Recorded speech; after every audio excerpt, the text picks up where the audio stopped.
गोपिका जीवनस्मरणं गोविंद गोविंद सद्गुरु विठलदास महाराज की जय। ఈ 4వ స్కందం విదుర మైత్రేయ సంవాదంగానే ఈ కథ అనేది జరుగుతుంది. విదుర మైత్రేయ సంవాదంగా స్వయంభూమను శతరూప వాళ్ళ యొక్క పుత్రులు కుమార్తెలైన వాళ్ళ యొక్క చరిత్రం చెప్తూ వచ్చేటప్పుడు ప్రసూతి యొక్క చివరి కుమార్తె అయిన దాక్షాయిని సంతానభాగ్యం కలగకముందే కాలమైంది అని చెప్పి, దీనికి కారణం ఏమిటంటే దక్ష ప్రజాపతి పరమేశ్వరుని ద్వేషించిందే కారణం అని చెప్పి ఆ అధ్యాయాన్ని పూర్తి చేశారు. మొదటి అధ్యాయాన్ని ఇలా చెప్పిన వెంటనే 2వ అధ్యాయంలో ప్రారంభంలో ఇలా విదుర మైత్రేయ సంవాదంగానే కదా ఈ కథ జరుగుతుంది. వెంటనే విదురులు మైత్రేయుల దగ్గర ప్రశ్నిస్తున్నారంట. ఎందుకంటే కస్తం చరాచర గురుం నిర్వైరం శాంత విగ్రహం, మీరు ఏమన్నారు, ఈ దక్షుడు తన కుమార్తె అయిన దాక్షాయనిని పరమేశ్వరునికి ఇచ్చి పెళ్లి చేశారు అని చెప్పినారు. లోకంలో ఏముంటుంది, ఇలాగా అల్లుడిని చూసుకునేది మామగారికి చాలా ముఖ్యమైన విషయంగా ఉంటుంది. ఆ అల్లుడు ఎలాగైనా పర్లేదు, మా అల్లుడులాగా ఉంటారా, మా అల్లుడులాగా ఎవరు లేదు అని ఇలా ఏమీ లేకుండా సుమారుగా ఉండే అల్లుడిని కూడా గొప్పగా చెప్తారు ప్రపంచంలో. ఎందుకంటే తన కూతురునిచ్చారు కాబట్టి. ఇప్పుడు కూతురునిచ్చినందుకు కూతురు ఎలాగైనా ఆ ఇంట్లోనే కదా ఉండాలి అంటూ ఇలా అల్లుడిని ఆయన గౌరవించడం, ఇలాంటి పనులంతా ప్రపంచంలో చేస్తారు. అది సాధారణంగా ఉండే ఒక అల్లుడిని కూడా ఇలా చూసుకునేటప్పుడు పరమేశ్వరుడు ఎలాంటి అల్లుడు, చరాచర గురుం, ఈ ప్రపంచంలో ఉండే 2 విషయాలు, ఒకటి చరం ఇంకొకటి అచరం. ఏమిటంటే స్థావర జంగమైన వస్తువులు. స్థావరం అంటే ఒకే చోట్లోనే ఉండేది, జంగమం అంటే అక్కడక్కడ చుట్టేది. ఇలా రెండుటికి పరమేశ్వరుడే అంతర్యామిగా ఉంటూ ఇలా గొప్ప వ్యక్తి అయిన ఎవరు ఈ జగత్ సృష్టికి కారణంగా ఉండే ప్రభులైన ఆ పరమేశ్వరుని అల్లుడుగా ఉండి ఇలా అతను నిందించాలని ఎలా తోచింది ఆయనకు. నిర్వైరం శాంత విగ్రహం అంటున్నారు. ఆయనకి వైరం అనేదే లేదంట, కోపమే రాదంట. పరమేశ్వరునికి అంత ప్రశాంత స్వరూపి అంట. నిర్వైరం శాంత విగ్రహం. వైరం అంటే చాలా చెడ్డ గుణం అది. వైరం అంటే ఏమిటంటే ఎవడైనా మనం ఏదైనా కష్టం కలిగించినారంటే, తప్పు చేసినారంటే అది జగడంగా మారుతుంది. ఇలా జగడాలు అయిన తర్వాత కొంతమంది వెంటనే సరిపోతారు, వాళ్ళకి అది గుర్తే ఉండదు. ఇంకొంతమంది ఉంటారు దాన్ని మనసులో పెట్టుకొని ఎప్పుడు ఆ సమయం వస్తుందా అని మనసులో పెట్టుకొని ఆ సమయంలో చూపిస్తారు కదా, దానికి వైరం అని పేరు. అది చాలా చాలా చాలా చెడ్డ గుణం. అది ఉంటే మార్చుకోవాలి అందరూ, వెంటనే సరి అయిపోవాలి. అదే శాస్త్రం చెప్తోంది. ఇలాగా నిర్వైరం అంట. అంత దూరం వెళ్ళక్కర్లేదు, పరమేశ్వరునికి కోపమే రాదు. శాంత విగ్రహం, శాంత స్వరూపిగా ఇలా ఉండేటప్పుడు అతని పైన ఎందుకు కోపం వస్తుంది? ఒకడికి పైన కోపం రావాలంటే వాడు ఏదైనా తప్పు చేస్తే మనకు అనుకూలంగా లేకపోతే ఇది కావాలి అది కావాలి అన్నీ లాక్కొని వెళ్తే ఇదే కదా, దీనివల్ల కదా కోపం వస్తుంది. అతను ఎవరంటే ఆత్మారాముడు. ఇప్పుడు బయట నుంచి ఒక విషయం వచ్చి అతనికి సంతోషం ఇవ్వాలని లేదు. ఆత్మారాములు అంటే ఎవరంటే వాళ్ళకి ఏదైనా కావాలంటే అన్నీ ఆత్మలో ఉంది. వాళ్ళు ఇలా ధ్యానం చేస్తున్నారంటే సకల సౌభాగ్యంతో సౌఖ్యంగా ఆనందంగా ఉంటారు. వాళ్ళకి బయట నుంచి ఒక సాధన కావాల్సిన అవసరం లేదు. ఇలా ఆత్మారాములైన పరమేశ్వరులు కస్తం చరాచర గురుం నిర్వైరం శాంత విగ్రహం ఆత్మారామం కథం ద్వేష్ట. అలాగ ఉండే ఒక అల్లుణ్ణి ఒకడు ఎలా ద్వేషించగలగుడు? నాకు ఆశ్చర్యంగా ఉంది. సాధారణమైన అల్లుడినే తల్లో పెట్టుకుంటారు అందరూ. ఇలా ప్రపంచమంతటా ఎవరి యొక్క చరణారవిందాన్ని ఆశ్రయించి సౌఖ్యంగా ఉందో అలాంటి అల్లుడిని ఇలా ద్వేషించాడు అంటే నాకు ఆశ్చర్యంగా ఉంది. ఈ కథను మీరు చెప్పాలి అని అడిగిన వెంటనే పైన మైత్రేయులు ఈ దక్ష యాగం గురించి, పైన ఈ చరిత్రం గురించి చెప్పేదానికి ప్రారంభించారు. ఇలాగ బ్రహ్మఋషులు, దేవతలు, బ్రహ్ముడు అందరూ కలిసి ఒక సత్రయాగం అనే యాగాన్ని సంకల్పం చేసుకున్నారు. సత్రయాగం అనేది 1000 సంవత్సరాలు సాధ్యం కల యాగం. అది ఇప్పుడు మన ఇప్పుడు వర్తమాన కాలంలో చేయలేం. ఎవరు 1000 సంవత్సరాలు జీవిస్తారు? అది పురాణ కాలంలో ఋషులు, దేవతలు చేసే యాగం. అలాగనే శౌనకాది మహర్షులు చేసేటప్పుడు ఈ శ్రీమద్ భాగవతం అనేది సూత పురాణికులు వారికి చెప్పారు. ఇలా సత్రయాగం సంకల్పించినట్టే వాళ్ళు అందరూ, దీని ముందు అధ్యాయంలో చెప్పినాను కదా, 49 అగ్ని, తర్వాత బ్రహ్మ ఋషులు, ఋషిపత్నులు అందరూ కలిసి ఈ యాగానికి వచ్చినారంట. అలాగ విమర్శగా ఒక యాగం అనేది జరుగుతుంది, యజ్ఞం జరుగుతుంది. ఆ యజ్ఞానికి అందరూ వచ్చినారు, పరమేశ్వరుడు వచ్చినారు, బ్రహ్మదేవులు కూడా వచ్చినారు. చివరిగా ఒకరు వస్తున్నారంట. ఆ దేవుడు అంటే దక్షుడు. ఆ దక్షుడు మంచి తేజస్వి, తేజోవంతుడు, మంచి అడ్మినిస్ట్రేటర్, బాగా అన్ని నిర్వాహం చేసే ఒక సామర్థ్యం ఉంది ఆయనకు. అందుచేత ఆ దక్షుణ్ణి నవప్రజాపతుల్లో శ్రేష్ఠుడిగా పెట్టాడు. అంటే బ్రహ్మదేవులకి నెక్స్ట్ పదవి ఆయనకు. అలా ఆ దక్షుడు ఉండేటప్పుడు కొంచెం మంచి పదవిలో ఉంటే కొంచెం మెల్లగానే కదా వస్తారు. ఇలా దక్ష ప్రజాపతి లోపల వాళ్ళు వస్తున్నంట అతన్ని తేజస్సు చూసి అక్కడి నుంచి అగ్నితో పాటు ఆ బ్రహ్మ ఋషులు, దేవతలు అందరూ లేచి నిలబడుకొని స్వాగతం పలుకుతున్నారంట. ఇలా స్వాగతం పలుకుతూ ఉండేటప్పుడు అలాంటి వాళ్ళని చూసి మహాత్ములు అయితే ఎవరు ఉంటారంటే నమస్కారం చేసి, మీరు నా కోసం లేవచ్చా, నేనే మీకోసం రావాలి అంటూ నమస్కారం చేసి లోపలికి వస్తారు. ఇది ఉత్తమ గుణం. లేకపోతే అక్కడ ఉండే వాళ్ళని చూసి సంతోషిస్తారు, నా కోసం అందరూ లేచినాడు అనేది ఇది మధ్యమం. ఇది అంటే అధముడు అంట. ఏమిటంటే అక్కడ లేచి నిలబడుకునే ఉండేవాడిని చూసి సంతోషపడకుండా, నేను వచ్చినాను కదా, ఎవరు ఇక్కడ లేచినారు, ఎవరు లేవలేదని ఒకరోజు చూస్తున్నాడంట. అలాగా మనకు ఇదేమిటంటే నువ్వు ఎంత తపస్సు, ఎంత తేజస్సు ఉన్నా కానీ నీకు వినయం అనేది లేకపోతే ఎలా అవుతుందో చూడండి. మనకు కపిల వాసుదేవులు అన్ని అధ్యాయంలో వినయం కావాలి, శాంతంగా ఉండాలి, మౌనంగా ఉండాలి, ఆశపడకూడదని ఒక్కొక్క అధ్యాయంలో ఆయన ఉపదేశించింది ఇప్పుడు తెలుస్తుంది.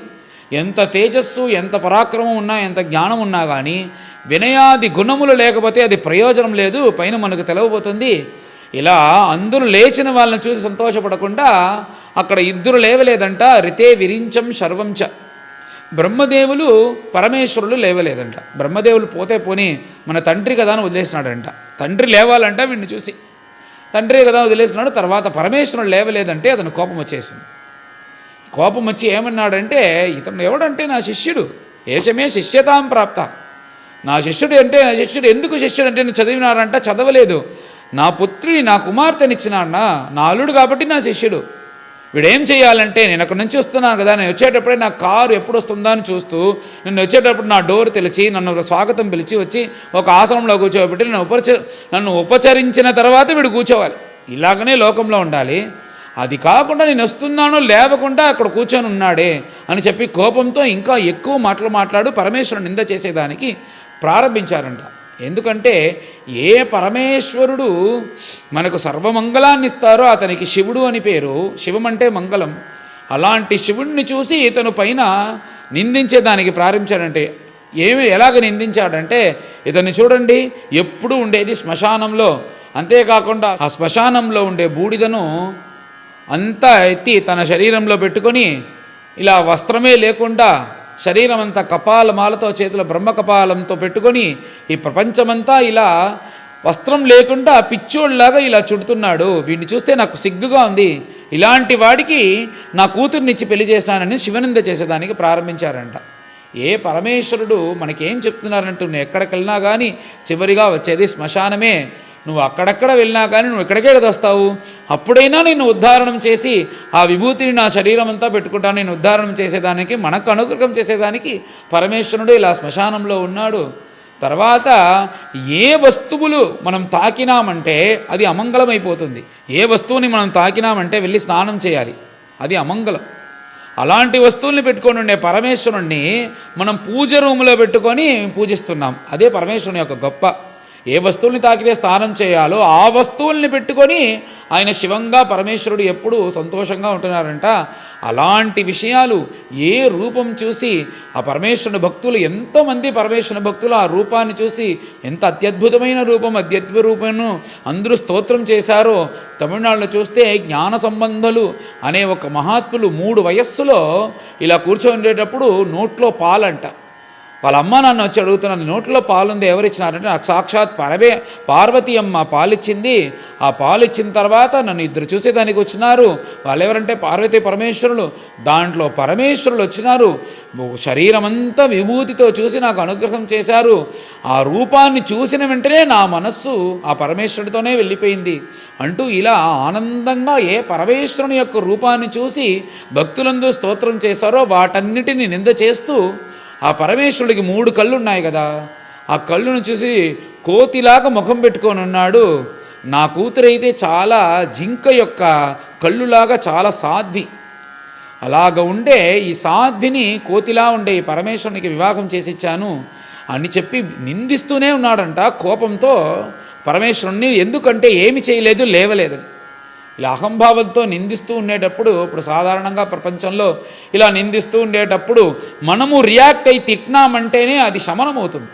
ఇలా ఎవరైనా తిడుతూ ఉంటే మనం దాన్ని చెవులో తీసుకోకుండా మనం ఎప్పటిలాగా సాధారణంగా ఉన్నామంటే వాడికి ఇంకా కోపం ఎక్కువ అవుతుంది. ఇదే కదా ప్రపంచంలో జరుగుతుంది. ఇలా నిందిస్తూ ఉండేటప్పుడు ఎప్పుడు నిర్వైరం శాంత విగ్రహం అంటూ పరమేశ్వరుడు ఉంటున్నారు కదా. ఈ సమయంలో ఒకటి తిడితే మళ్ళీ కోపం వస్తే అతని ఆత్మారాముడిని ఎందుకు అంటాం?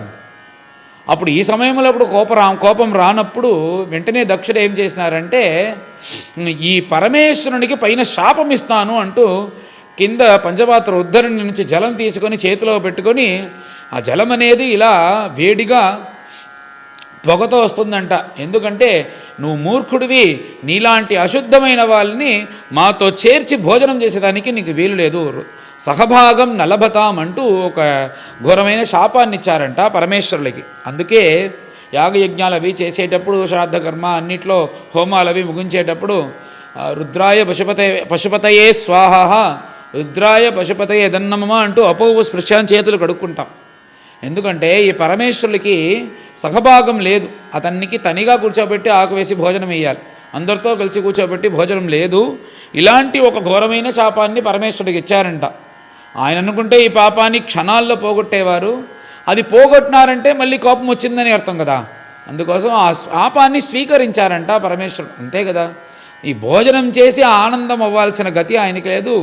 ఎప్పుడూ ఆనందంగా ఉండే స్వరూపి ఆయన. ఇలా కోపం రానప్పుడు మళ్ళీ ఏం చేస్తాం, మనం అక్కడి నుంచి వెళ్ళిపోతాం కదా.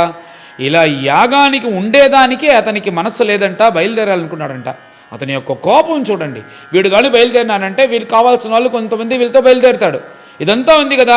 అలా వెళ్ళినారంటే యాగమే నిలిచిపోతుంది. లోకక్షేమార్థం చేసే యాగం లోకక్షేమార్థానికైనా అక్కడ కూర్చోవచ్చు కదా. ఈ అహంభావం, గర్వం అనేది వచ్చిందంటే వీటేమి చూడరు అనేది ఇలా ఉంది. పైన తాను బయలుదేరేదానికి ఇలా ప్రారంభించేటప్పుడు అక్కడ ఇలాగ ఉండేటప్పుడు పరమేశ్వరుడు భక్తుడైన నందికేశ్వరుడు పైన మాట్లాడారంట. తన్నాతుడైన పరమేశ్వరుని ఇలా నిందించేటప్పుడు అసలైన భక్తుడు ఊరికే ఉన్నాడంటే వాడు అసలైన భక్తుడే కాదు. ఇలాగ పరమేశ్వరుని నిందించిన వెంటనే పైన నందికేశ్వరుడు మాట్లాడాడంట. ఆ దక్షుడిని చూసి, నువ్వేం నీ ఇష్టంకి వచ్చినట్టు నువ్వు నోట్లో వచ్చి వాగుతున్నావు, మా నాథుడు ఏమి చెప్పడు, అతనికి కోపం రాదంటే నువ్వు దేనైనా వాగొచ్చా అంటూ ఈయన దక్షుడిని ఒక శాపం చెప్పించాడంట. నువ్వు ఏ పదవితో గర్వంగా ఉన్నావో ఆ పదవి వల్ల నీకు ఈ లోకంలో స్త్రీ సుఖం అనేదే ముఖ్యంని తోచుతుంది, ఈ పదవి అనేదే ముఖ్యంని తోచుతుంది. అంతటికైనా ముఖ్యమైన ఆత్మజ్ఞానం నీకు రానే రాదు. అంతేకాకుండా ఈ శరీరంతో నువ్వు ఉండేటప్పుడు అతనికి ఏమేం జరుగుతుందో భవిష్యత్ అంతా తెలుస్తుందంట. ఈ తల పోయి నువ్వు ఒక మేక శరీరంతో, మేక శరీరం కాదు మేక తలతో జీవిస్తావు అని చెప్పి ఒక ఘోరమైన శాపం, ఆత్మజ్ఞానం లేకుండా పోతుంది అని దక్షుడికి శపించి, దాంతో నిలపకుండా ఆయన ఏమన్నారంటే అక్కడ వచ్చిన బ్రాహ్మణులందరూ చూసి శపించారంట. ఎందుకు వాళ్ళు చూసి శపించారంటే, ఒక తప్పు జరుగుతూ ఉంది అంటే అక్కడికి వెళ్ళి మనం ఆ తప్పుని ఆపేయాలి, ఖండనం చేయాలి. నీ వల్ల ఖండనం చేసేదానికి వీలవ్వదా, అక్కడి నుంచి బయలుదేరి వెళ్ళిపోవాలి. ఇది రెండిట్లో ఏదైనా చేయాలి. నువ్వు అది కాకుండా అక్కడ జరిగే తప్పుని నీ ఫోన్లో తీసుకొని ఇలా వీడియో తీస్తూ ఉన్నావంటే ఆ పాపం అనేది నీ లెక్కలో కూడా పైకి వెళ్తుంది. నువ్వు కూడా మళ్ళీ ఆ పాపానికి మళ్ళీ బదులు చెప్పాలి. ఇలా ఒక తప్పు జరుగుతూ ఉండే తప్పు దాన్ని ఖండనం చేయకుండా ఉండడమే పాపం. ఏమీ చేయని పరమేశ్వరుని ఇలా వీడు నిందించేటప్పుడు అది తప్పుని చెప్పాలి కదా. ఒకటి తప్పుని చెప్పాలి, లేకపోతే ఇక్కడి నుంచి వెళ్ళిపోవాలి. అంతేకాకుండా ఈ బ్రహ్మ ఋషులందరూ ఏం చేస్తున్నారంటే, జగడాలు జరుగుతుంది కదా, దీన్ని చూస్తాం, ఏమవుతుందని చూస్తామంటూ ఇలా అందరూ దాని యొక్క సినిమాలాగా చూసేదానికి ప్రారంభించారంట. ఇలా చూస్తూ ఉండేటప్పుడు నందికేశ్వరునికి ఇంకా కోపం వచ్చి, ఎవరైతే దక్షుడిలాగా ఉండే అహంభావంతో ఉండే ఇలా ప్రజాపతిని అతన్ని అనుసరించుకుంటూ వెళ్తారో వాళ్ళకి ఇలా వచ్చి ఇలాంటి ఘోరమైన బ్రాహ్మణులకి ఇలాంటి శాపం. ఏమి శాపం అంటే, ఈ వేదం అనేది ఆత్మజ్ఞానం కోసం పుట్టింది, అది మీకు డబ్బు కోసం ఉపయోగపడుతుంది. డబ్బు అంటే వేదాన్నే మీరు విక్రయణం చేస్తారు. తర్వాత ఆచారం, అనుష్ఠానం, మడి అనేదంతా ఎవరైనా చూస్తేనే ఇంట్లోకి వచ్చినారంటే అన్నీ తింటారు మీరు. ఇలాగ ఉంటూ దాంభికంగా ఉంటూ అందరి దగ్గర అనృతం ఇలాగ అబద్ధం అనేది చెప్తూ ఇలా లోకం కోసం మీరు ఆచారంగా ఉండేలాగా ఉంటూ మీకోసం ఏ ప్రయోజనం లేకుండా ఈ వేదం అనేది మీకు ఆత్మజ్ఞానానికి కాకుండా ఉదరం ఈ కడుపు పోషణ కోసం ఉపయోగపడుతుంది అని ఇలా ఘోరమైన శాపం ఎవరైతే దక్షునిలాగా వాళ్ళని అవలంబిస్తారో వాళ్ళకి ఇలా జరుగుతుంది అని ఈయన యొక్క శాపం ఇచ్చారు బ్రాహ్మణులకి. ఇలా బ్రాహ్మణుల్ని శపించిన తర్వాత దాంట్లో ఉండి భృగుకు మాత్రం కోపం వచ్చింది. ఎందుకంటే ఈ భృగు నేనేమనుకుంటానంటే ఈ దక్షుల్లాగా ఉండే వాళ్ళని అవలంబించి ఉన్నారనుకుంటాను. ఈ భృగు ఆయనకేమిటంటే ఆయన మామయ్య ఇడు కొడుకు, మామ మనవళ్ళ దగ్గర ఉండే ప్రాబ్లం వాళ్ళు శపించుకున్నారు, దీంట్లో మమ్మల్ని ఎందుకు ఇరికించినావు నువ్వు అంటూ నందికేశ్వరుని చూసి ఎవరైతే ఈ పరమేశ్వరుని భక్తిగా ఉంటారో పరమేశ్వరుని ఆశ్రయిస్తారో వాళ్ళకి శాస్త్రం అనేది అసత్యమని తోచుతుంది, అందరూ నాస్తికులుగా ఉండాలి అంటూ ఇలా ఈయన యొక్క శాపాన్ని ఇచ్చారు భృగుడు. ఇది చూస్తే ఆయన ఇచ్చిన శాపం అనేది పరమేశ్వరుడు పోగొట్టారనుకుంటాను నేను. ఎందుకంటే పరమేశ్వరుని ఈయన ఇచ్చిన శాపమే సరిలేదు. ఎవరైతే పరమేశ్వరుని ఆశ్రయిస్తారో వాడు నాస్తికుడుగా పోవాలి అంటే ఆస్తికుడే కదా పరమేశ్వరుని ఆశ్రయిస్తాడు, అప్పుడు అది లాజిక్గా లేదు శాపం అనేది. కానీ బ్రాహ్మణ శాపం అనేది ఫలిస్తుంది, కానీ పరమేశ్వరుడు దీన్ని తొలగించారు అనుకుంటున్నాను నేను. ఎందుకంటే తనకొచ్చిన శాపాన్ని తీసుకున్నాడు, తన భక్తులకు శాపం వస్తే ఆ భక్తుల్ని కాపాడాలనేది పరమేశ్వరుని యొక్క కర్తవ్యం కదా. అందుకోసం ఇలాగ తన భక్తుల కోసం ఈ శాపాన్ని తొలగించారు అనుకుంటాను. పరమేశ్వరుని యొక్క చరణారవిందాన్ని ఆశ్రయించి ఇంకా కూడా శాస్త్రముల్లో భక్తి వచ్చి ఆస్తికుడుగా ఉండి ఇంకా మంచోళ్ళే అవుతున్నారు ప్రపంచంలో. ఎవరు కానీ పరమేశ్వరుని యొక్క చరణారవిందాన్ని ఆశ్రయించి నాస్తికుడుగాను ఎవరు ఇలా చెడిపోవటం లేదు. ఇదే మన లోకంలో చూస్తున్నాం. ఇది పరమేశ్వరుడు మన కోసం దీన్ని తొలగించారు అనుకుంటున్నాను. ఇలాగా ఏం జరిగిందంటే అక్కడ ఇలా సత్రయాగం అనేది కాకుండా ఒక శాపభూమిగా మారింది.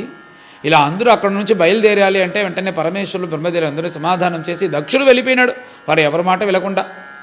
యాగం అనేది ప్రారంభించాము, యాగం పూర్తి చేయకపోతే లోకక్షేమం కాదు, అందుకోసం యాగాన్ని పూర్తి చేయాలి అందరూ సమాధానం చేసి ఈ యాగాన్ని పూర్తి చేసి అందరూ 1000 సంవత్సరం సాధ్యం కల యాగాన్ని పూర్తి చేసి ఈ ప్రయాగ్రాజ్ అయిన గంగా యమున ఎక్కడ సంగమం అవుతుందో అక్కడ వచ్చి స్నానం చేసి అందరూ వాళ్ళు తన గృహానికి వెళ్ళారు అనేది ఆ అధ్యాయం యొక్క కథ.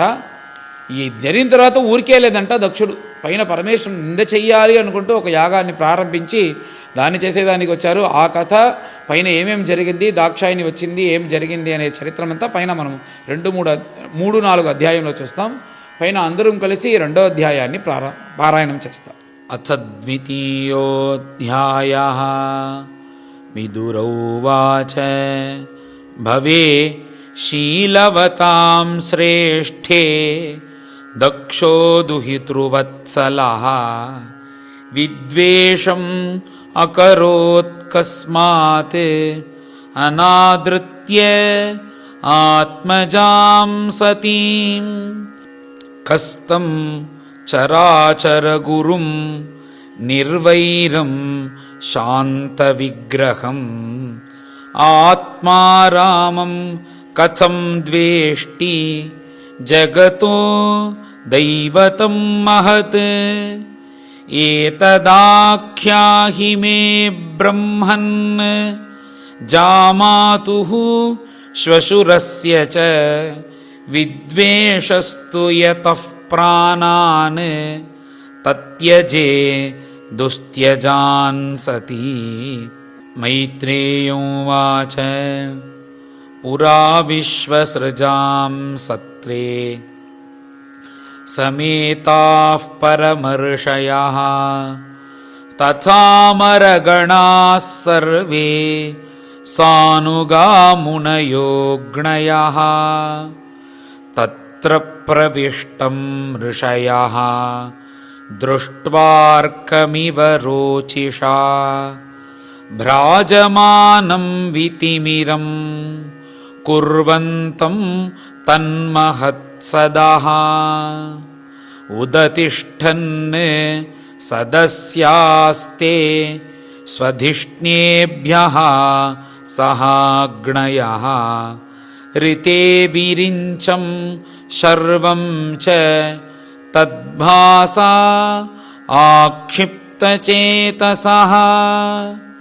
సదసస్పతిభిః దక్షః భగవాన్ సాధు సత్కృతః అజలోకగురుం నత్వా నిషసాద तदाज्ञया प्राङ्निषन्नं मृडं दृष्ट्वा नामृष्यते तदनादृतः उवाच वामं चक्षुभ्याम् अभिवीक्ष्य दहन्निव श्रूयतां ब्रह्मर्षयो मे सह देवाः सहाग्नयः साधूनां ब्रुवतो वृत्तं नाज्ञानात् न च मत्सरात् अयं तु लोकपालानां यशोघ्नः निरपत्रपः सद्भिराचरितः पन्थाः येन स्तब्धेन दूषिताः एष मे शिष्यतां प्राप्तः यन्मे दुहितुरग्रहीते पाणिं विप्राग्निमुखतः सामित्र्या इव साधुवत् गृहीत्वा मृगशावाक्ष्याः पाणिं मर्कटलोचनः प्रत्युत्थान अभिवादार्हे वाचापि अकृतनोचितं लुप्तक्रियाया शुचये मानिने भिन्नसेतवे अनिच्छन्नप्यदां बालां शूद्राये मोषतीं गिरं प्रेतावासेषु घोरेषु प्रेतैः भूतगणैर्वृतः अटति उन्मत्तवन्नग्नः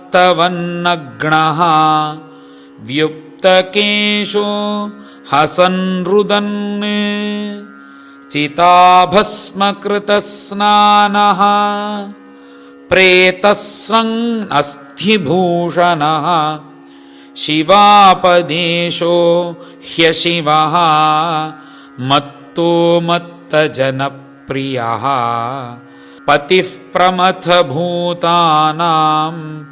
तमोमात्रात्मकात्मनां तस्मान्मादनाथाय नष्टशौचाय दुर्हृदे दत्तावत मया साध्वी चोदिते परमेष्ठिना मैत्रेयोवाच विनिन्द्यैवं स गिरिशम् अप्रतीपम् अवस्थितम् दक्षोऽथात उपस्पृश्य क्रुद्धः शप्तुं प्रचक्रमे अयं तु देवयजन इन्द्रोपेन्द्रादिभिर्भवः सहभागं न लभतां देवैः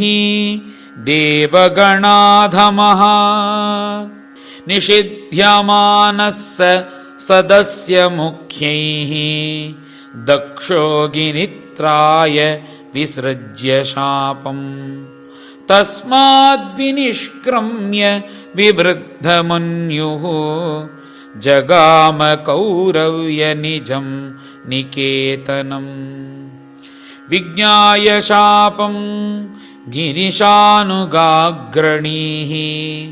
नन्दीश्वरो रोषकषाय दूषितः दक्षाय शापं विससर्ज दारुणम् ये चान्वमोदन् तदवाच्यतां द्विजाः ययेतन्मर्त्यमुद्दिश्य भगवती अप्रतिद्रुही द्रुह्यत्यज्ञः पृथग्दृष्टिः तत्त्वतो विमुखो भवेत् गृहेषु कूटधर्मेषु सक्तो ग्राम्य सुखेच्छया कर्मतन्त्रं वितनुते वेदवाद विपन्नधीः बुद्ध्या पराभिध्यायिन्या